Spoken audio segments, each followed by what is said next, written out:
Hi welcome to our channel. ప్రస్తుతం మనతో పాటు దాము బాలాజీ గారు సీనియర్ జర్నలిస్ట్ ఉన్నారు. వారితో ఒకసారి మాట్లాడదాం. సార్ నమస్కారం. Sir, star hero Kamal Haasan ఒక వివాదంలో అయితే చిక్కుకున్నారు. అంటే రీసెంట్ గా తను చేసిన కొన్ని కామెంట్స్ తమిళం నుంచి కన్నడ పుట్టిందని చెప్పేసి కామెంట్స్ చేశారు. ఇప్పుడు కర్ణాటకలో ఇతని పైన పెద్ద ఎత్తున నిరసనలు కూడా వ్యక్తమవుతున్నాయి. సో ఇటువంటి వివాదాస్పద వ్యాఖ్యలు చేయడం పట్ల తీవ్ర స్థాయిలో అతని మీద విమర్శలు కూడా ఎదుర్కొంటున్నాడు. అసలు ఏంటి వివాదము? నిజంగా తమిళం నుంచి కన్నడ పుట్టిందా? దీనికి సంబంధించిన వివరాలు ఏంటి సార్? కమల్ హాసన్ ఆయన ప్రముఖ యాక్టరు, సీనియర్ స్టారు. దాంతోపాటు మక్కల్ నీదిమయ్యం అనే ఒక పార్టీని కూడా స్థాపించాడు. ఆయన ఇప్పుడు డిఎంకే తరపున రాజ్యసభకు కూడా వెళ్తున్నాడు. ఎందుకంటే రాజ్యసభకి 4 డిఎంకే నుంచి వెళ్ళే అవకాశం ఉంది జూన్లో. అందులో ఈయన్ని కూడా ఒకరిని పంపిస్తున్నారు. సో ఈ నేపథ్యంలో థగ్ లైఫ్లో ఆయన యాక్ట్ చేశాడు. మణిరత్నం చాలా కాలం తర్వాత డైరెక్ట్ చేసిన సినిమాలు ఈయన, సింబు వీళ్ళిద్దరు ప్రధాన పాత్రలుగా చేశారు. సో ఈ థగ్ లైఫ్కి సంబంధించిన ఒక ఫంక్షన్ మొన్న జరిగినప్పుడు దానికి గెస్ట్గా శివరాజకుమార్ హాజరయ్యాడు. సో అందులో ఈయన మాట్లాడుతూ తమిళ్ని ఉయిరే ఉరవే తమిళ్ అని ఒక డ్రామాటిక్గా చెప్పాడు. సో ఉయిరే ఉరవే తమిళ్ అంటే ఉయిరే అంటే ప్రాణం, ఉరవే అంటే బంధం తమిళ్ అంటే నా ప్రాణం నా బంధం తమిళ్ అని చెప్పాడు. ఆ కాంటెక్స్ట్లో శివరాజ్ కుమార్ని చూపించి ఈయన కూడా నా కుటుంబమే, పక్క రాష్ట్రంలో ఉన్న నా కుటుంబమే ఆయన అన్నాడు. ఎందుకంటే కన్నడ తమిళ్ నుంచి వచ్చిందే కదా అని కూడా అన్నాడు. ఈ మాట ఇప్పుడు పెద్ద ఎత్తున అంటే కన్నడ తమిళ్ నుంచి పుట్టిందే కాబట్టి మనమంతా ఒకటే అనేది ఆయన ఉద్దేశం. అలాగే మాట్లాడాడు.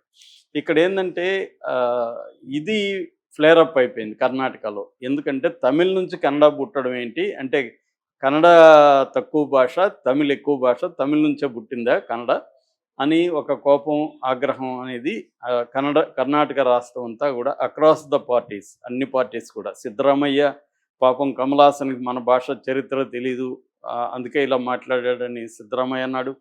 తర్వాత by Vijayendra BJP Karnataka state president, ఆయన తీవ్రంగా మాట్లాడి ఇది ఫ్యాక్చువల్గా తప్పు, తమిళ్ నుంచి కన్నడ పుట్టలేదు, అలాగే కల్చరల్గా కూడా ఇది ఘోరం, ఒక భాషని కించపరిచి ఒక సంస్కృతిని కించపరిచే విధంగా కమల్ హాసన్ మాట్లాడాడు, క్షమాపణ చెప్పాలని ఆయన అన్నాడు. అట్లాగే రిజ్వాన్ అర్షాద్ అని కాంగ్రెస్ ఎమ్మెల్యే కూడా మాట్లాడాడు. అట్లాగే అక్కడ కర్ణాటక రక్షణ వేదిక అని చాలా బలమైన ఆర్గనైజేషన్ అది. కర్ణాటక లింగ్విస్టిక్ నేషనలిజం మీద వాళ్ళు పోరాడుతుంటారు. సో దానికి సంబంధించిన నారాయణ గౌడ ఫ్యాక్షన్ అంటారు. దాంట్లో 2 గ్రూపులు ఉంటాయి. ఈ నారాయణ గౌడ ఫ్యాక్షను రాష్ట్ర వ్యాప్తంగా ఆందోళనకు పిలిపించారు. ఇతని దిష్టి బొమ్మలు దగ్ధం చేయడం, కమల్ హాసన్ సినిమాని బ్యాన్ చేయాలని కూడా డిమాండ్ వచ్చింది. ఇప్పుడు ఈరోజు Karnataka federation of chambers of commerce, film chamber of commerce ఈరోజు సమావేశం అవుతుంది. ఈ సమావేశంలో ఈ థగ్ లైఫ్ని బ్యాన్ చేయాలా లేదనేది డిసైడ్ చేస్తారు. సో ఈ లోపల ఆయన సారీ చెప్తాడేమనుకుంటే ఆయన తిరువనంతపురంలో నిన్న మాట్లాడాడు. నేను లవ్ అనేది సారీ చెప్పదు, నేను ప్రేమతో అన్న మాట అది, ప్రేమ సారీ చెప్పాల్సిన అవసరం లేదు, ప్రేమ క్షమాపణ చెప్పదు అని మళ్ళీ ఒక స్టేట్మెంట్ ఇచ్చాడు.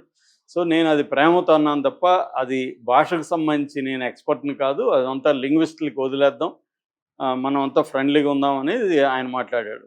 కానీ ఆయన తమిళ్ నుంచి కన్నడ వచ్చింది అన్న స్టేట్మెంట్ని అయితే వెనక్కి తీసుకోలేదు. దానికే కట్టుబడి ఉన్నట్టుగా అది ప్రేమ అని చెప్తున్నాడు. ప్రేమ అన్నప్పుడు కూడా ఒక భాష నుంచి ఇంకొక భాష పుట్టింది అని ఎలా దానికి ఏదైనా బేస్ ఉండి ఎక్స్ప్లెయిన్ చేయగలిగితే ఓకే. మామూలుగా ఏంటంటే భాషా శాస్త్రజ్ఞులు, నా పర్సనల్గా చెప్పాలంటే నాకు తమిళ్ బాగొచ్చు, కన్నడ బాగొచ్చు. నేను తమిళ్ నుంచి 10 స్టోరీస్ ఆ మధ్య ట్రాన్స్లేట్ చేశాను. ఇప్పుడు ఒక నవల చేస్తున్నాను. కన్నడ నుంచి నేను 10th century వడ్డరాధన్ అని ఒక టెక్స్ట్ ఉంది, first prose text in Kannada. అందులో 15 స్టోరీస్ ఉంటే నేను 8 చేశాను.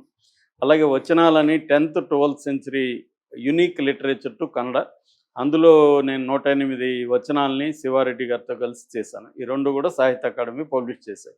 రెండోది మా విలేజ్ తమిళనాడుకి 8 kilometers బార్డరు.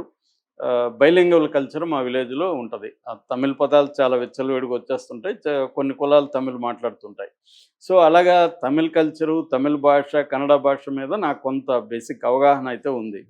సో మామూలుగా తీసుకుంటే వీటన్నిటిని ద్రవిడియన్ గ్రూప్ ఆఫ్ లాంగ్వేజెస్ అంటారు. దీంట్లో దాదాపు 36 లాంగ్వేజెస్ ఉన్నాయి. ఈ 36లో ప్రధానమైన లాంగ్వేజెస్ తమిళ్, మలయాళం, తెలుగు, కన్నడ. ఈ 4 ప్రధానమైన లాంగ్వేజెస్. మిగతా చాలా ఉన్నాయి. తులు ఉంది, గోండు ఉంది. ఇలాంటి చాలా లాంగ్వేజెస్ మొత్తం 36 దాకా ఉన్నాయనేది చెబుతారనమాట లింగ్విస్టులు. సో, ఇందులో ఇవి ఎవాల్వ్ ఎలా అయినాయనే దగ్గర ఇది కాంప్లెక్స్ థియరీ అనమాట. ఒక్క భాష ముందుగా బాగా ఏర్పడి దాంట్లోంచి మిగతా భాషలు ఏర్పడిందనేది రాంగ్ అనేది వీళ్ళు చెబుతారు. సో, ఆ రకంగా కమల్ హాసన్ చెప్పింది రాంగ్. తమిళ్ నుంచి కన్నడ పుట్టింది అనేది రాంగ్. ఇవన్నీ కామన్ షేర్. మనం కన్నడ నాకు చాలాసార్లు కన్నడ మాట్లాడుతున్నప్పుడు తమిళ్ పదాలు గుర్తొస్తుంటాయి. ఎందుకంటే తమిళ్ పదాలు కన్నడలో మిక్స్ అయిపోయింటాయి. తెలుగు పదాలు వచ్చుంటాయి. లిపికి తీసుకుంటే కదంబ లిపి అంటారు కన్నడది ఒకప్పుడు. దాన్ని హలెగన్నడ అని కూడా అంటుంటారనమాట. యాక్చువల్‌గా కన్నడ ముందుగా తమిళ్ చెప్పి మళ్ళీ కన్నడ చెప్తాను. కన్నడ తమిళ్ విషయానికొస్తే వీటన్నిటిలో కూడా ఫస్ట్ లిటరేచర్ వచ్చింది ఈ 4 భాషల్లో తమిళ్‌లో అని చెప్పొచ్చు. ఎందుకంటే వాళ్ళకి బీసీఈ అంటారు. బీసీఈ అంటే బిఫోర్ కామన్ ఎరా. సీఈ, బీసీఈ అంటారు. అంటే క్రీస్తు పూర్వం, క్రీస్తు శకాన్ని ఎట్ట పిలుస్తారంటే బీసీఈ, సీఈ. సీఈ అంటే కామన్ ఎరా. కామన్ ఎరా అంటే క్రీస్తు తర్వాత. బీసీ అంటే బిఫోర్ కామన్ ఎరా. బిఫోర్ కామన్ ఎరా 3వ శతాబ్దంలోనే వాళ్ళకి సంగం లిటరేచర్ ఉంది. బీసీఈ 3వ శతాబ్దం నుంచి సీఈ 3వ సెంచరీ వరకు 6 సెంచరీల మధ్యలో వాళ్ళకి సంగం లిటరేచర్ ఉంది. తొలకాప్యం కావచ్చు, తిరుక్కురల్ కావచ్చు, ఇలాంటి గ్రంథాలు తమిళ్లో ఉన్నాయన్నమాట. అంటే వాళ్ళ లిపి కానీ వాళ్ళ టెక్స్టులుగా లిటరేచర్ కానీ ఈ 4తో పోలిస్తే చాలా ఏన్షియంట్గా మనం చెప్పొచ్చు. ప్రపంచంలోనే వన్ ఆఫ్ ద ఏన్షియంట్ లాంగ్వేజెస్లో తమిళ్ ఉంది. ఆ తర్వాత కూడా తమిళ్ అభివృద్ధి అవుతూ వచ్చింది. దాని తర్వాత 2004లో తమిళ్ని క్లాసికల్ లాంగ్వేజ్గా కూడా మన ఇండియన్ గవర్నమెంట్ గుర్తించింది. తమిళ్ పాపులేషన్ తీసుకుంటే వరల్డ్ వైడ్గా 6,50,00,000 మంది ఉన్నారు అనేది చెప్తారు. ఇది తమిళ్కి సంబంధించి స్థూలంగా. తమిళ్లో కూడా జ్ఞానపీఠ అవార్డుల విషయానికి వస్తే తమిళ్లో 5 జ్ఞానపీఠలు అత్యున్నత అవార్డు సాహిత్యంలో అంటే జ్ఞానపీఠ అవార్డులు 5,000కి వచ్చాయి. కన్నడ వాళ్ళకి 8 వచ్చాయి, తెలుగు వాళ్ళకి 3 వచ్చాయి. ఇక మన కన్నడ విషయానికి వస్తే కన్నడ కూడా హలిగన్నడ నుంచి అంటే ప్రోటో కన్నడ అంటారు. ఈ ప్రోటో కన్నడ నుంచి అలిగన్నడ అంటారు. అలిగన్నడ నుంచి వచ్చిందనమాట. ఇది కూడా క్రీస్తు పూర్వమే అశోక శాసనాల్లో ప్రాకృతిత్వంతో పాటు కన్నడ లిపి కూడా ఉందనేది చెప్తారనమాట. క్రీస్తు పూర్వం 3వ బీసీఈ 3rd సెంచరీలో నుంచే వాళ్ళకి లిపి అంటే శాసనాల మీద ఉందని. వాళ్ళ ఫస్ట్ శాసనం అయితే హల్మిది శాసనం అనమాట. 450 సిఈ క్రీస్తు తర్వాత 450 సంవత్సరంలో ఫస్ట్ హల్మిది శాసనంలో పూర్తి స్థాయి కన్నడ స్క్రిప్ట్ అనేది ఉంటుందన్నమాట. ఆ తర్వాత వాళ్ళకి కన్నడ ఫస్ట్ టెక్స్ట్ వచ్చి కవిరాజ మార్గ అనే ఒక 850 సిఈ క్రీస్తు తర్వాత 850 సంవత్సరంలో వచ్చిన టెక్స్ట్ కవిరాజ మార్గం. సో ఇది కన్నడకు సంబంధించి. కన్నడలో నేను ఇందాక చెప్పినట్టుగా వాళ్ళకి మంచి బ్రహ్మాండమైన లిటరేచర్ ఉంది. వాళ్ళకి జైన, లింగాయత్ అండ్ వైష్ణవ ఈ 3 సంప్రదాయాలకు సంబంధించిన లిటరేచర్ బలంగా ఉంది. సో వాళ్ళకి పంప, పొన్న, రన్న అని త్రిరత్నాలు అంటారు. జైన త్రిరత్నాలు. ఇందాక చెప్పిన వడ్డారాధన అని నేను ట్రాన్స్లేట్ చేసిన 8 స్టోరీలు చేసిన ఫస్ట్ ప్రోజ్ టెక్స్ట్ కూడా 10th సెంచరీలో ఉంది. సో 9th సెంచరీ నుంచే వాళ్ళకి పుస్తకాలు కూడా కన్నడలో వస్తున్నాయి. ఇక తెలుగు తీసుకుంటే తెలుగు కూడా మనకి శాతవాహన కాలం నుంచే శాసనాల్లో కొంత బ్రాహ్మీ లిపి, హలిగన్నడ లిపి, తెలుగు. మనకి తెలుగు శాసనాల్లో కూడా హలిగన్నడ కనబడుతుంది. మీరు ఓల్డ్ శాసనాలు చూస్తే కన్నడ స్క్రిప్టు కనబడుతుంది అనమాట. దాని నుంచి ఎవాల్వ్ అయింది తెలుగు. సో తెలుగు బ్రాహ్మీ నుంచి ఓల్డ్ కన్నడ నుంచి ఎవాల్వ్ అవుతూ వచ్చింది. మనకి ఇప్పటివరకు దొరుకుతున్న శాసనం ఘంటసాల శాసనం 2nd సెంచరీ సిఈ క్రీస్తు తర్వాత 2nd సెంచరీ. మనకు వచ్చిన ఫస్ట్ తెలుగులో వచ్చిన పుస్తకం మహాభారత అనువాదం నన్నయ్య చేసిన 11th సెంచరీ. సో అక్కడి నుంచి తెలుగు కూడా ఎవాల్వ్ అవుతూ వచ్చింది. సో ఇంకా మలయాళం జోలికి నేను వెళ్ళట్లేదు. ఈ 3 భాషల గురించి చెప్తున్నాను. సో ఇలాగా ఈ ద్రవిడియన్ ప్రోటో ద్రవిడియన్ లాంగ్వేజ్ నుంచి మిగతా భాషలన్నీ ఎవాల్వ్ అవుతూ వచ్చాయన్నమాట. అందుకే లిపుల దగ్గరకు వచ్చేసరికి తెలుగు లిపికి కన్నడ లిపికి దగ్గరగా ఉంటుంది. తమిళ్ లిపికి కొద్దిగా మలయాళం లిపి తమిళ్ లిపి దగ్గరగా ఉండదు కానీ కొంతవరకు ఉంటుంది.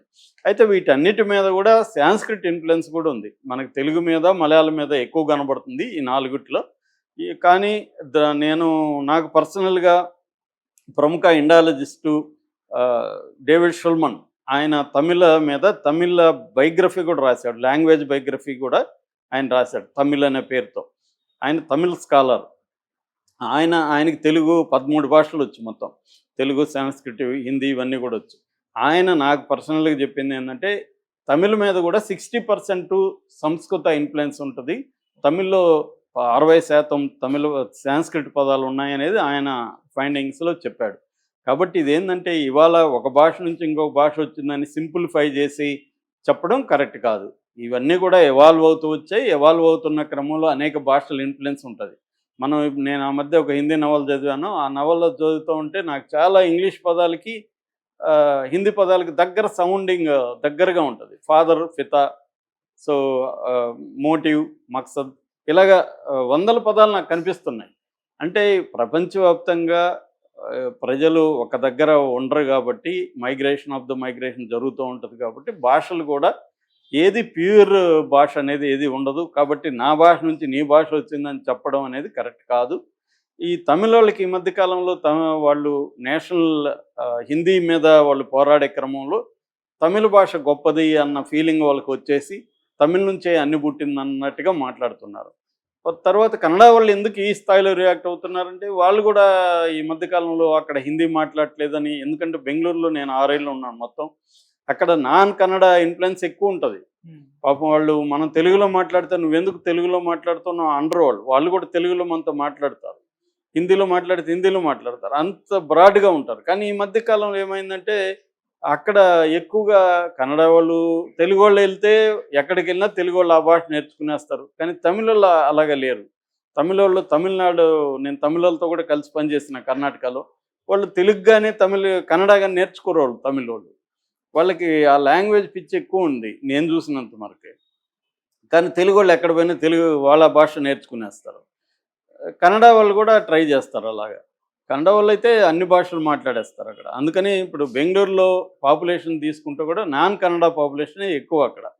సో ఆ రకంగా ఇప్పుడు ఈ మధ్య కాలంలో హిందీ ఇంపోజిషన్ అనేది పెరగడంతో కన్నడ కన్నడ లింగ్విస్టిక్ ఉద్యమాలు అనేవి బలంగా పెరిగాయి.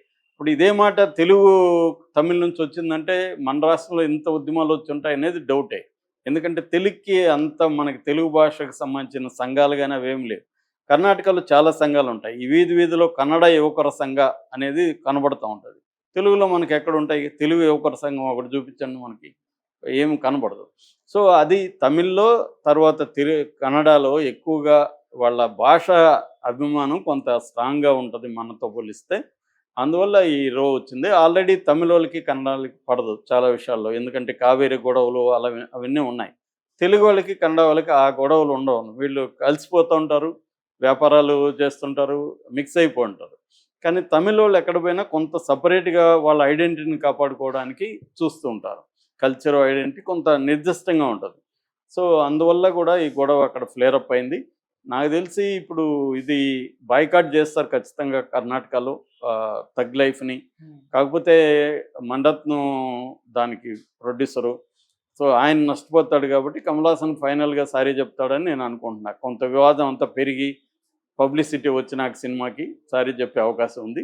కానీ పబ్లిసిటీ స్టంట్ అని కూడా అంటున్నారు కొంతమంది. ఏదో ఒక గొడవ పెట్టుకొని సినిమాని పబ్లిసిటీ చేసుకోవడం ఈ మధ్య కాలంలో జరుగుతుంది. అలాగేమైనా చేశారా అనేది చూడాలి. నిజానికి శివరాజ్ కుమార్ కమల్ హాసన్కి చాలా బిగ్ ఫ్యాను. ఆయన ఎంత ఫ్యాన్ అంటే ఒకసారి నేను కమల్ హాసన్ హగ్ చేసుకున్నాక 3 రోజులు స్నానం చేయలేదని చెప్పిన వ్యక్తి అనమాట ఆయన. సో అలాంటి ఆయన మీద ఇతనికేం వ్యతిరేకత ఉండే అవకాశం లేదు. కానీ మరి ఫ్లోలో అలా వచ్చిందా, లేకపోతే ప్లాన్డ్గానే కన్నడ మా భాష నుంచి కన్నడ పుట్టిందన్నాడా? ఎందుకంటే కమల్ హాసన్ స్థాయి వ్యక్తి ఫ్లోలో అలా చెప్పడని చాలామంది అనుకుంటున్నారు. సో సారీ చెప్తే అయిపోతుంది. ప్రేమ సారీ చెప్పదంటే నీ ప్రేమ వల్ల ఎదుటోడు హర్ట్ అయినప్పుడు సారీ చెప్పాలి కదా. సో కాబట్టి ఆ సినిమా డైలాగులు మాని కమల్ హాసన్ సారీ చెప్తాడని నేను అనుకుంటున్నాను. Thank you so much.